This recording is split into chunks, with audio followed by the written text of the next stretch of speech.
Sejam bem-vindos ao canal, fiquem agora com o resumo da Rainha da Pérsia, inscreva-se e deixe o seu like. A Mestres pergunta a Arbona se ele quer que ela se apresente nua diante de vários homens, dizendo que o rei só pode estar brincando. Arbona insiste que o rei foi categórico. A rainha se recusa, afirmando que não vai desvalorizar suas convidadas por um capricho de Xerxes e pede que ele mande parar de beber, dizendo que um dia ele poderá ser o marido que ela merece. Enoque é convocado para a guerra, Amã o insulta, chamando de cão judeu, e sua família cospe no chão diante dele. Hadassa tenta intervir, mas Mordecai pede que ela se acalme e confia que Enoque sairá bem. Hadassa, desesperada, sugere que Enoque fuja com ela, mas ele recusa, dizendo que seriam caçados e não teriam paz. Enoque promete voltar. Amã é convocado. Zeres lhe deseja sucesso e diz que ele deve voltar como um herói, e Amã responde que essa é a intenção. Mordecai vai falar com Dalfon. O pai de Neemias apresenta seu filho ao rei para ele ser preparado no palácio. Neemias diz que será uma honra servir. O rei pergunta a Memucã sobre isso. Memucã explica que o rei pediu para ter os primogênitos para trabalhar no palácio como eunuco.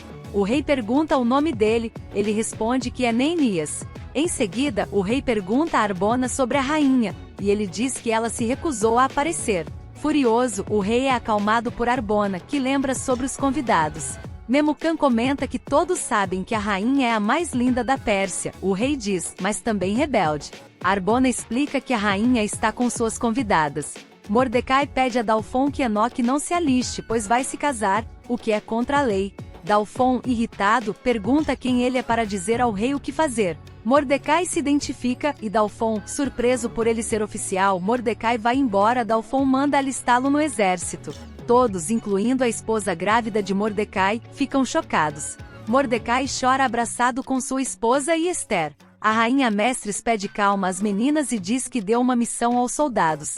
Artemisia confirma que o serviço foi feito e propõe um brinde em homenagem a todas as mulheres, dedicando a surpresa a uma assustada Artante. O rei decide que não pode deixar a atitude da rainha impune. Carcena sugere que precisam remover a rainha para o bem da Pérsia, e Marcena alerta que ela está criando um mau exemplo para outras mulheres. Setar observa que o rei é apaixonado pela rainha, e Memucã afirma que precisam de bons argumentos. O rei questiona os conselheiros sobre o que fazer com a afronta da rainha e a desobediência dela.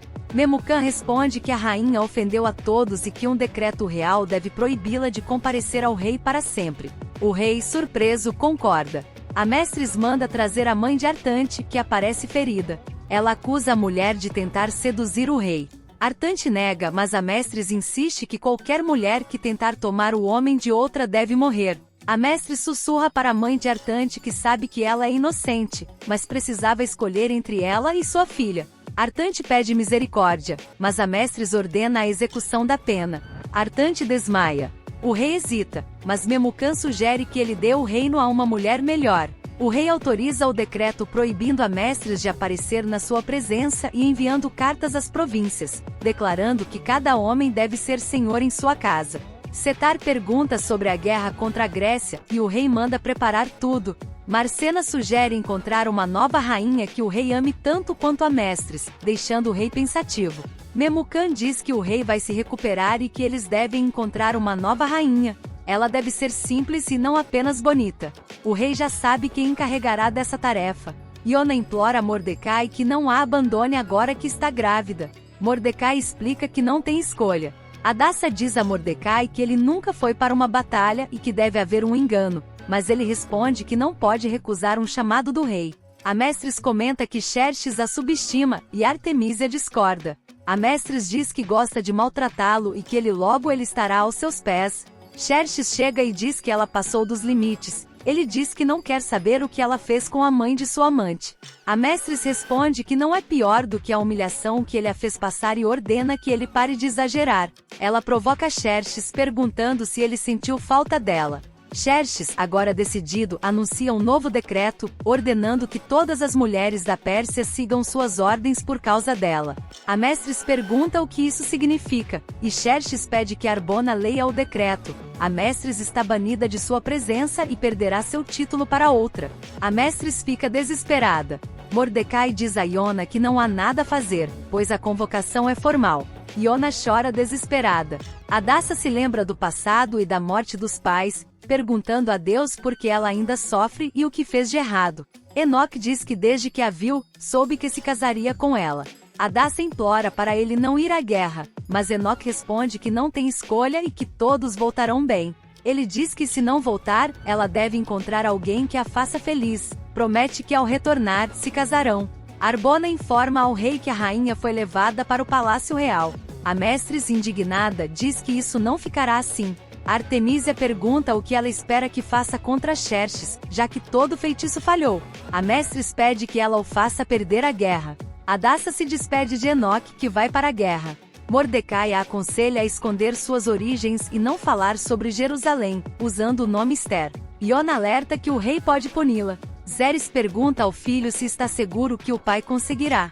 Dalfon garante que está tudo sob controle e que a guerra mudará suas vidas. Iona diz a Hadassa que precisam uma da outra e devem ser fortes. Meses depois em Termópilas, o rei diz que eles sejam trucidados, assim como fizeram com seus mensageiros. Quanto tempo falta para a chegada do Leônidas? O soldado fala que ele já está marchando.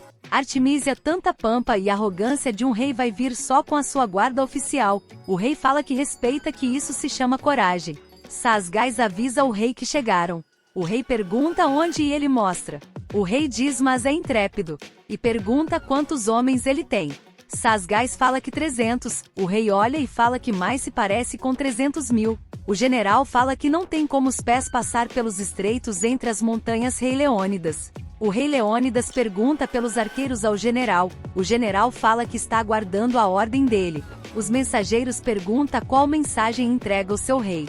O rei Leônidas manda os mensageiros dizer ao rei Xerxes, se ele quiser, ele e suas armas, que venha buscar pessoalmente.